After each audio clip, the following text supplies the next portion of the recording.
Even as each step is filled with fear in Bloodborne, you'll have an insatiable craving to push ahead. There may be times where there's no discernible path forward, but it's fulfilling just to wander through the miasma of its decaying streets. It seems as though every crevice contains an item, enemy, or entirely new path. Yharnam and its outlying areas are so huge and filled with so many secrets that there's always something to uncover, making the urge to explore even more intense. The townsfolk suffer some sort of sickness, like the very air around them is infected. Eventually, you may feel it as well. Bloodborne can plague every thought. It's easy to obsess over where to head next, how to tackle a particularly troublesome boss, or contemplate which weapon to use. Few games are capable of sinking under the skin so utterly and completely. Our prey might differ, but we are hunters, the both of us. Although the word Souls is not in the title, Bloodborne shares many qualities with Demon Souls, Dark Souls, and Dark Souls 2. Enemies in those games drop souls, and here they drop blood echoes that function in an almost identical fashion.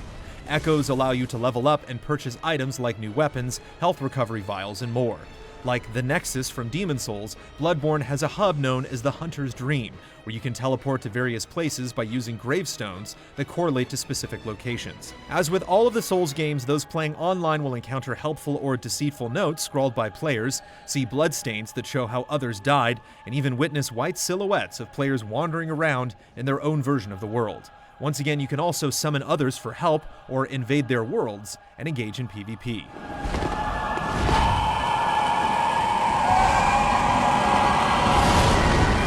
Yet it's not the similarities that make Bloodborne so gripping. In the Souls games, it's easy to play cautiously and defensively. You simply put up your shield, wait for the enemy to attack, and then strike. Such a strategy is not as viable in Bloodborne.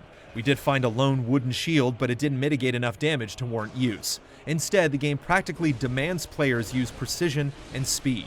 A new recovery mechanic encourages this style. When an enemy hits, there's a short window where you can counterattack and regain lost health. However, if hit multiple times in succession, you won't be able to completely recover. The mechanic does an excellent job of neutering passivity. There's almost always a frantic urge to immediately strike back after being attacked, lending a sort of scrappiness to fights.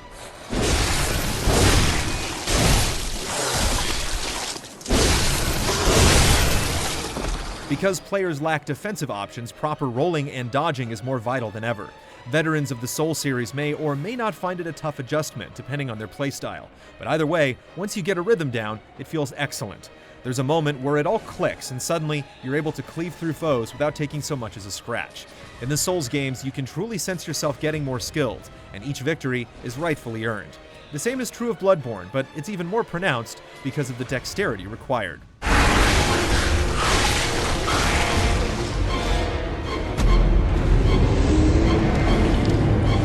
Of all the changes, the most appreciated are the transforming weapons. Every melee weapon has an alternate form that can be switched on the fly.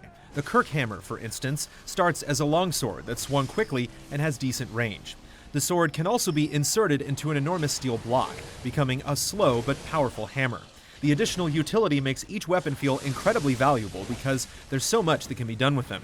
It's possible to start with a quick assault, then back off and fight at range, or vice versa. There may not be as many weapons overall as there are in the Souls games. We found 14 during our playthrough, but most are substantially more complex.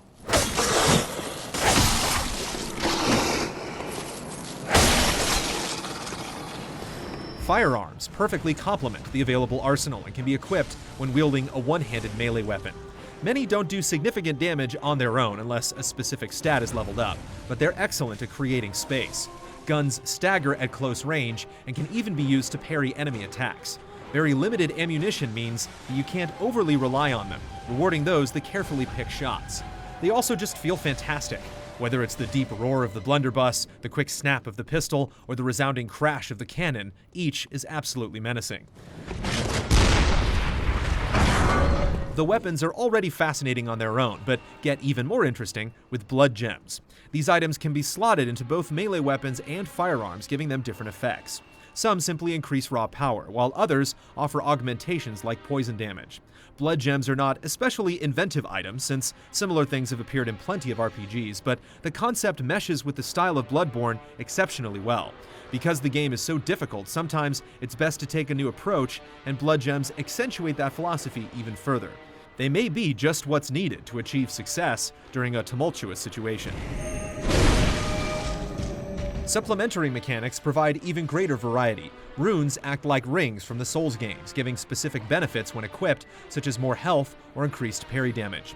Unique items essentially replace magic. They cause powerful and occasionally grotesque effects using bullets as a resource. There's even a very special mechanic that we won't spoil.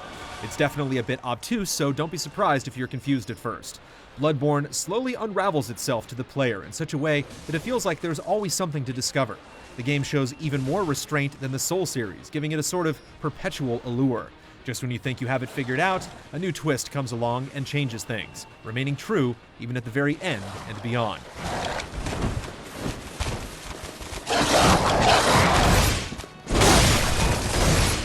Speaking of surprises, chalice dungeons are filled with them.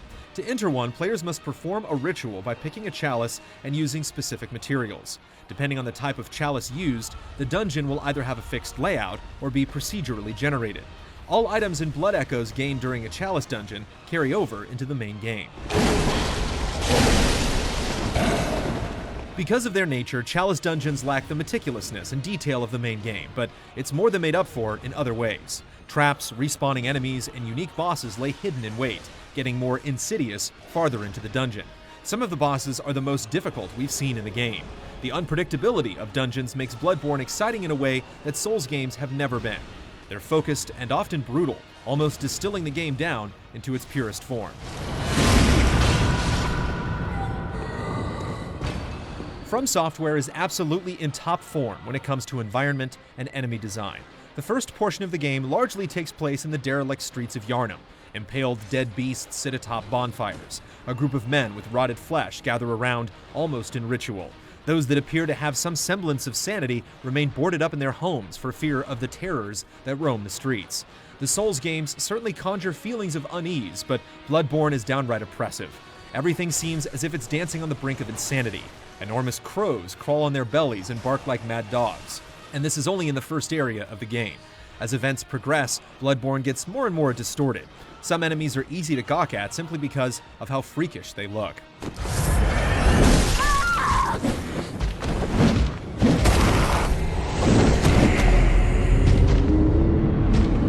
Perhaps it goes without saying, but the story is expectedly cryptic. NPCs and item descriptions hand out tidbits at a time. New information casts doubt on what was previously discovered. It's unquestionably disorienting, but purposefully so. Bloodborne seems more intent on evoking emotions through its creatures and areas than telling a linear story. Where the game differs from the past is that it prods at different things than before. While it doesn't exactly fit the traditional mold of a horror game, Bloodborne does prey on the psyche. Yet it has the grace to never go for cheap scares. Instead, it puts utter monstrosities front and center, leaving players to shrivel in their wake.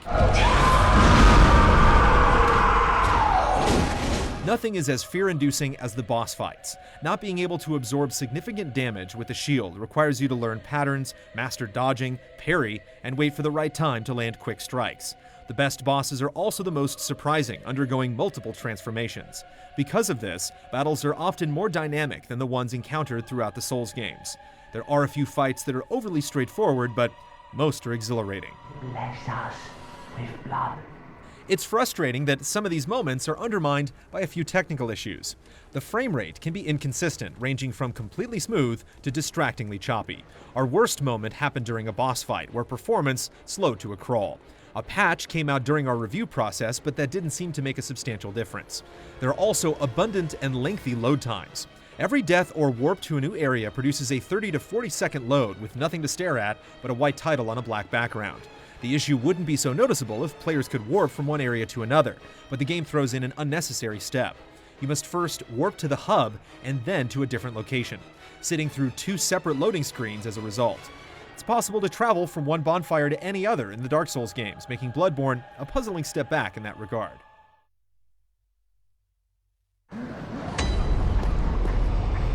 When taken as a whole, however, these problems seem almost insignificant. Between the expansive story, PvP, chalice dungeons, the significantly harder New Game Plus mode, and the countless number of secrets, Bloodborne seems almost limitless.